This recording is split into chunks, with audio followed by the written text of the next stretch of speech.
రాంబాబు, శ్రీకాకుళం. ఆంధ్రప్రదేశ్లో ఎన్నికలు వస్తున్నాయి. ఇప్పుడు ఏ పార్టీ అధికారంలోకి వస్తుంది అనుకుంటున్నారు? తెలుగుదేశం వస్తుంది సార్. ఎందుకు తెలుగుదేశం రావాలనుకుంటున్నారు? ఎందుకంటే వాళ్ళు వాగ్దానం ఇచ్చింది ఏదో నెరవేర్చలేదు ఇంతవరకు. మరి చదువుకున్న పిల్లలకు ఉద్యోగాలు ఇవ్వలేదు. మరి ప్రభుత్వ ధనం వ్యర్థపరిచారు, వేస్ట్ చేశారు. దానివల్ల ప్రభుత్వం అప్పుల్లో ఉంది కాబట్టి మళ్ళీ ప్రభుత్వం మరి తెలుగుదేశం వస్తేనే మనకు మంచి భవిష్యత్తు ఉంటుంది. 5 సంవత్సరాల వైసీపీ పరిపాలన చూశారు కదా, మరి మీకు ఎలా అనిపించింది 5 ఏళ్ళు? ఎలా అనిపించింది అలా భరించుకుని వెళ్ళే. మరి ఎలా అనిపించినా మనం ఏం చేయగలం? మరి వైసీపీ అంటేనే కార్మికులకి మనకి ఇసుక దొరకలేదు, దానివల్ల అనేక వర్గాలు దెబ్బతిన్నాయి. కాబట్టి మరి మేము తాపి పని చేసిన 1 సంవత్సరం పాటు మాకు పని లేకుండా అయిపోయింది. వైసీపీ అంటేనే సంక్షేమ పథకాలు అంటున్నారు కదా, మరి ఆ సంక్షేమ పథకాలు మీకు అందినా సరే అదే మళ్ళీ దోచుకుంటున్నారుగా. కరెంటు బిల్లు, మరి బస్ ఛార్జీలు, గ్యాస్ సిలిండర్లు పెంచేసి మరి ఇచ్చినట్టుగా ఇచ్చి దోచుకుంటున్నాం. మనకి సుఖమేముంది? మరి ఇప్పుడు టీడీపీ, జనసేన, బీజేపీ పొత్తు వస్తే బాగుంటుందంటారు? బాగుంటుంది. మరి వాళ్ళు సింగిల్గా ఎందుకు పోటీ చేయలేదు? మరి సింగిల్గా అంటే మరి అంతే, వాళ్ళు అంత శాతం వచ్చినప్పుడు 70%, 175 వచ్చినప్పుడు అందరు కలిసి పోరాడితేనే బాగుంటుందని ఒక నిర్ణయం తీసుకున్నారు. పవన్ కళ్యాణ్ గారు రాజకీయాలకు పనికొస్తారా, లేకుంటే సినిమాల వరకే పరిమితం అయితే బెటర్ అంటారా? అది మేము చెప్పలేము సార్. వాళ్ళ తాలూకు పరిస్థితి ఎలాగ ఉంటుందో మనం చెప్పలేము. జగన్మోహన్ రెడ్డి గారు చెల్లెలు గారు అయిన వైఎస్ షర్మిల గారు వచ్చారు ఇప్పుడు ఆంధ్ర రాజకీయాలకి. ఆమె గురించి చెప్పండి, ఏమంటారు? అది కూడా మాకు తెలియదు సార్. తెలియదు.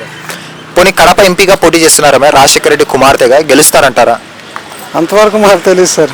మా ఏరియా అయితే ఇప్పుడు అడిగిన వరకు అయితే మాకు తెలుసు. అంత పరిస్థితి ఎలాగుందో. మరి శ్రీకాకుళం అంటున్నారు కాబట్టి మీరు ఇప్పుడు శ్రీకాకుళంలో రామ్మోహన్ నాయుడు గారు ఎంపీగా పోటీ చేస్తున్నారు. అలాగే టీడీపీకి ప్రెసిడెంట్ కూడా అచ్చెన్నాయుడు గారు ఉన్నారు. మరి వాళ్ళు ఇక్కడ పోటీ చేసినా గెలిచే అవకాశాలు ఎంతవరకు ఉన్నాయి సార్? వాళ్ళు ఎక్కడ పోటీ చేసినా గెలుస్తారు.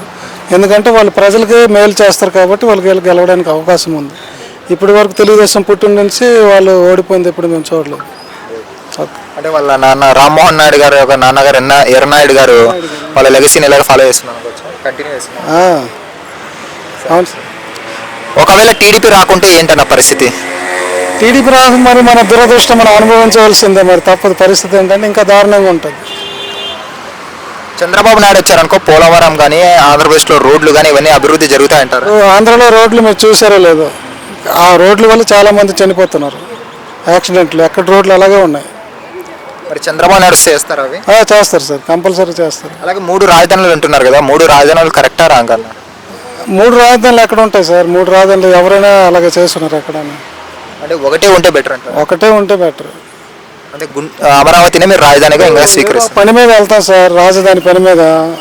అక్కడ రాజధాని ఒక దగ్గర ఉంటుంది, తర్వాత కోర్టు ఒక దగ్గర ఉంటుంది. ఇవన్నీ తిరగాలంటే మా లాంటి వాళ్ళు తిరగలేము కదా.